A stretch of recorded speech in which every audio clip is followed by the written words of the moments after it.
Live from downtown Detroit, Local 4 News at noon starts now. Shots fired in Midtown over a cigarette. A gunman opens fire on a man outside of a pharmacy, and now police are trying to find him. Brandon? It is turning into a steam bath. Feels a lot like summer. So where are those summer thunder boomers? We've got some to talk about.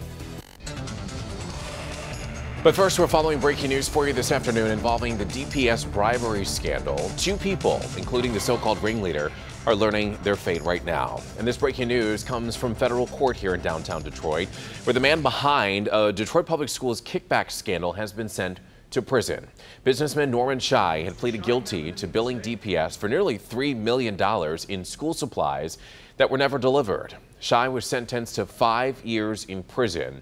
He conducted a scam by paying kickbacks to 13 DPS school principals and officials, one of them being Clara Flowers, a former assistant superintendent, and she's in court right now. Flowers accepted more than $300,000 from Shai and approved invoices for school supplies that were never delivered. She could face up to 6 years in prison. Local 4 is at the federal courthouse right now. We're going to report on her sentencing a little bit later on Local 4 and on our website, clickondetroit.com. Well, it started with a man asking for another man for a cigarette, but it ended with one of them shot, and now police are searching for the gunman. This happened near a pharmacy on Peterborough and Woodward in Midtown, and police say the 51-year-old victim was approached by a man who asked for a cigarette, and that's when the man pulled out a gun and demanded money. The victim said that he didn't have any and was shot, and he's now in the hospital. In the meantime, Detroit Police Chief James Craig addressed the weekend violence today. Chief Craig talking about the city's violence numbers, explaining that overall, violent crimes in the city are down. The only increase has been in homicides, which haven't dropped because of high numbers in recent years. The only area in violent crime that we've seen an increase throughout the year has been in the area of homicide. But again, we are fighting last year and the year before great numbers. And Chief Craig went on to say the Detroit Police Department and the Green Light Initiative are most to thank for the decrease in crime, and that the city's confidence in the police department goes a long way in making things easier for the officers. In other news this afternoon, ITT Tech is closing its doors today for good, in fact, after nearly 50 years. The for-profit college announced that it's shutting down all of its campuses all across the country, including 5 campuses here in Michigan. ITT Tech says that it was forced to close after being told by the U.S. Department of Education that it could no longer enroll students who use federal aid. And now more than 8,000 employees are going to be laid off because of this. The remaining faculty will help students look for new schooling. But speaking of school, it was back to school for many students across Metro Detroit, Brandon, and a good morning for that in the weather department. Not bad, yeah. Hopefully, though, they were paying attention, and the attire for anybody in school all day or maybe a school without AC. Tough one. We've got middle 80s out there, 84 in Pontiac, 84 in Ann Arbor. Metro Airport, it's 86 degrees in Monroe. We've got 86 up in Lapeer, 79 in Harrow, Ontario. But you add a good 5+ degrees on top of that when you factor in the increase in humidity. It feels like 90 right now in Metro Airport, Pontiac, Ann Arbor, over 90 degrees. The feels like or heat index number over in Ann Arbor. Look at Mount Clemens, 94 degrees. So our high gets up to around 89, which will feel more like 96, 98, near triple digits, and the heat is going to stick around. Evrod will talk about that and increasing storm chances coming up. Brandon, we'll see you in just a few.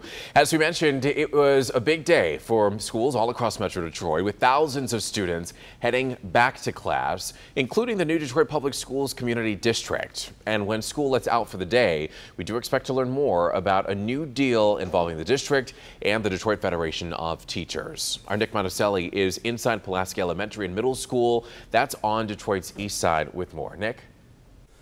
Good afternoon. I'm a little quiet right now because the kids are right next to me learning on their first day of school, and of course they are very excited. We're here inside of Pulaski Elementary and Middle School, but there's some buzz with the teachers too, because for the first time in a while they have a tentative contract. If you cannot see their excitement, You might want to get your vision checked. Back to school is a big day for kids, parents, and teachers. We are going to follow the STEM model. But for many of the educators, there is something else on their mind, a new contract. Yesterday, the Detroit Federation of Teachers announced a tentative agreement for a new contract with the Detroit Public Schools Community District.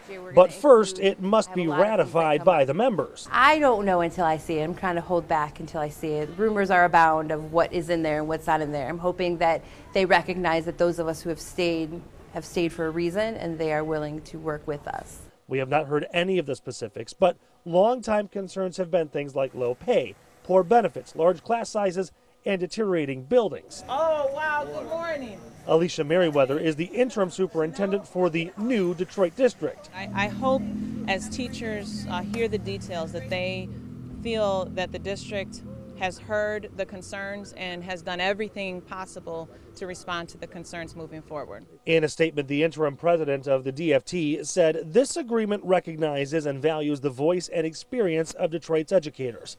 While not perfect, this deal turns the page and provides a new pathway for the district and our union to do right by students, families, and the city of Detroit. Looking back in now, Miss Marcy doing what she does best. Now, she will be at a meeting later today, DFT holding an emergency meeting to let these teachers know exactly what is inside of that contract that, of course, is going to be after their first day of school. In Pulaski Elementary and Middle School, Nick Monticelli, Local 4. All righty, Nick, thank you. And as students are heading back to class, there was a special event for students in Detroit Public Schools Community District. For the second consecutive year, all kindergarten through 8th grade students in the district received free book bags filled with school supplies from Mike Morse and the Morse Law Firm. Morse was right there at Pulaski Elementary in Northeast Detroit, where about 33,000 backpacks were handed out to some of those students. And we thank him for all that he does for students here in Metro Detroit. Detroit City Council member James Tate was joined by other council members for a special back-to-school rally today. This one happening at Old Redford Academy. That's on the city's far west side.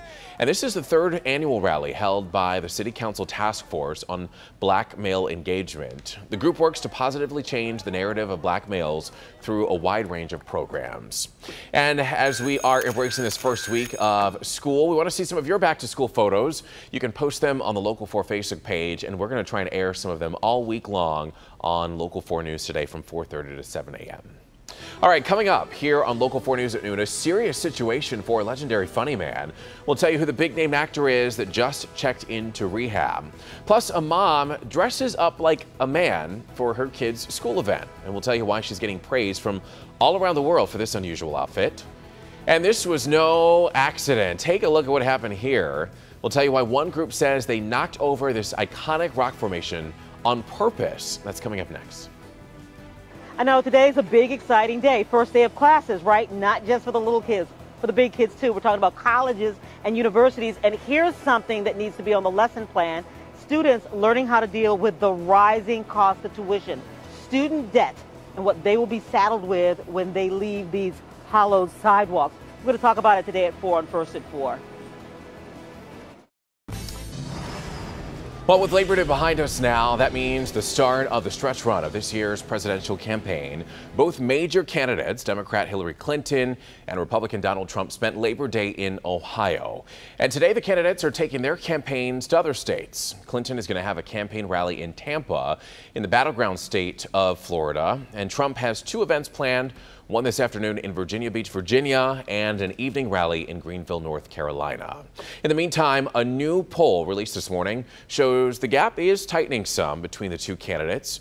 The weekly NBC SurveyMonkey online poll has Hillary Clinton winning by 48% to Donald Trump's 42%. Clinton had a slightly larger lead just last week. Well, there's new video that shows the moments when a group of people knocked over an iconic rock formation on an Oregon beach. Take a look at this cell phone video. It shows some visitors pushing the structure over, known as Duckbill, until it actually crumbles. Witnesses claim that the vandals said they knocked it over because they thought it was a safety hazard. Police are investigating and searching for the men that's seen in this video, and they could face hundreds of dollars in fines and possible criminal charges.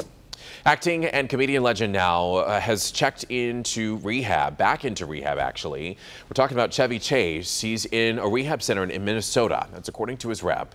The National Lampoon's Vacation star checked himself in for an alcohol-related issue, which his rep is calling just a tune-up. The 72-year-old has received addiction treatment in the past. All right, still ahead here at noon, we're talking about Detroit-style pizza taken to the next level. Tasty Tuesday takes us to a local place that's getting international attention, and we saw why earlier this morning, Brandon. Their food is delicious. Very interesting subject matter to that Tasty Tuesday and why they are a little different than other Detroit-style pizzas. We'll have that, plus summer heat is on, but we've got some showers and storms that come with it in the 7-day forecast, giving the whole thing a very summer-like feel. Next. Lights, camera, action. An award-winning producer is putting the final touches on his White Boy Rick documentary. People outside of Detroit who don't know the story are going to be incredulous. Promising explosive new allegations against some of the biggest names in Detroit politics. I was told to kill White Boy Rick. He said, $125,000, I'll make sure that you get it as long as that boy dead. An exclusive interview with the producer who says his story will get White Boy Rick out of prison. The Defenders, tonight at 11. We made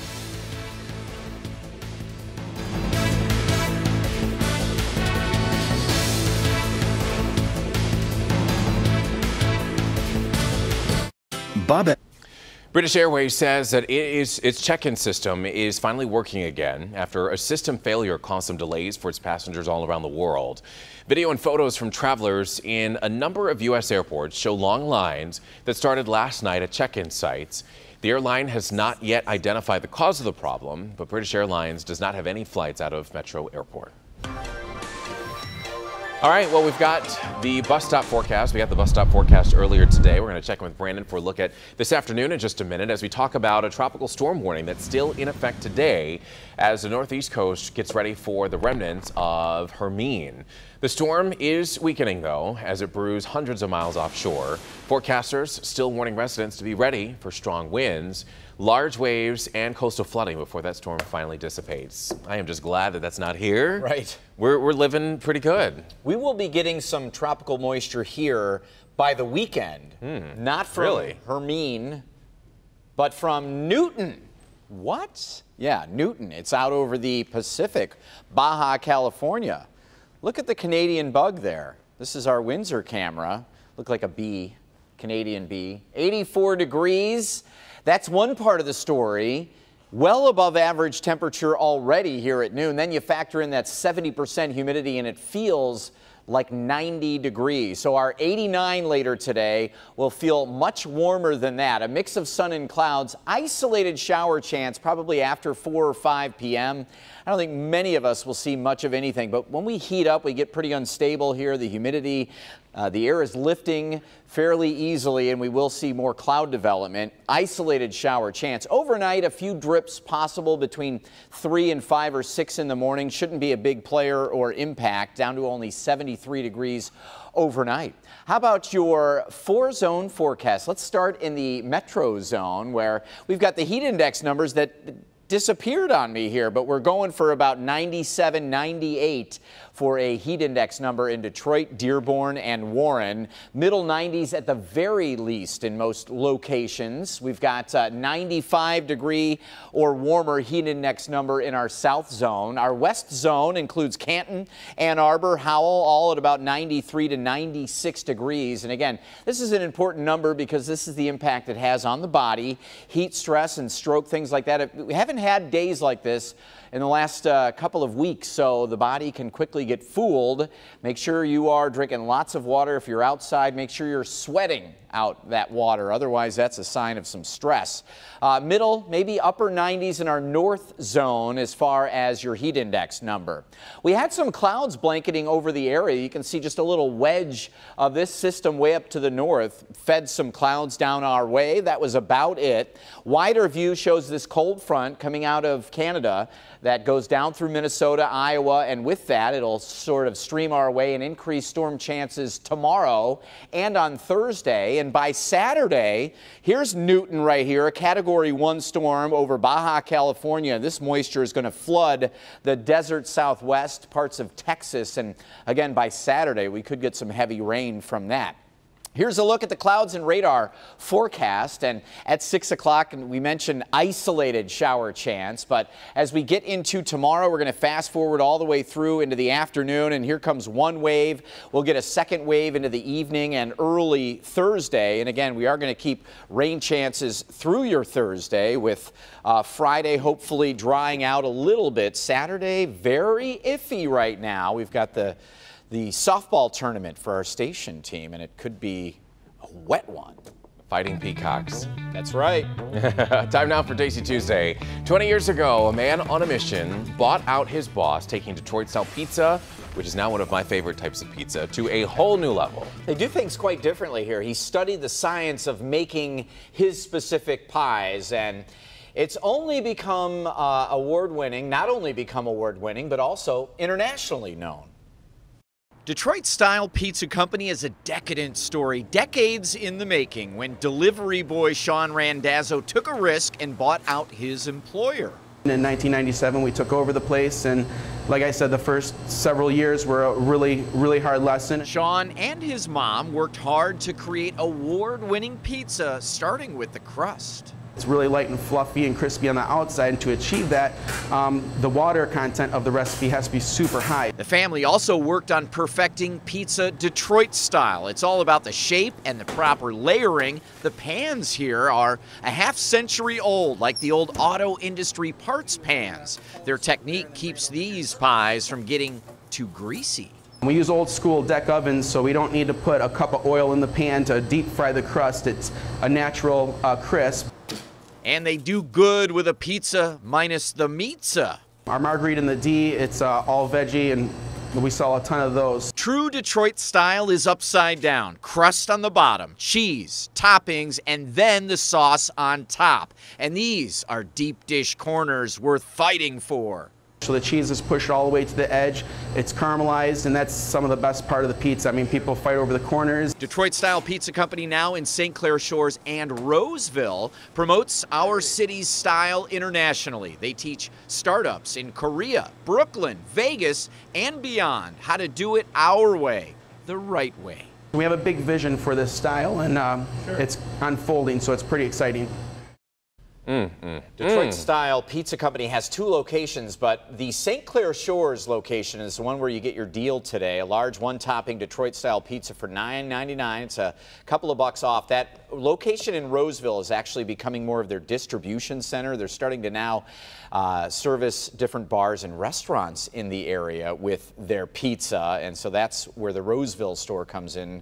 And so make sure it's Harper Avenue, St. Clair Shores, that you get your Tasty Tuesday deal. They're open till 10. Make sure you mention Tasty Tuesday. And we got a chance to sample some of their food on the morning show today. How many slices did you eat? I had one.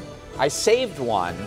Oh, for later? They almost didn't bring enough. We've been spoiled. It was still good though, right? We were fighting over it. Yeah, we were. All right, well, thank you. Coming up next, the mom getting international attention for her unusual outfit. Keep it here. You're watching Local 4 News at noon. Almost goes without saying here, but this story proves that single moms really can do it all. A Texas mom didn't want her son to miss out on Donuts with Dad. It was an event at school, so she dressed up like a man. Yeah, the pictures of Yvette Vasquez have gone viral, and she says that she's gotten a lot of support from people online, even dads.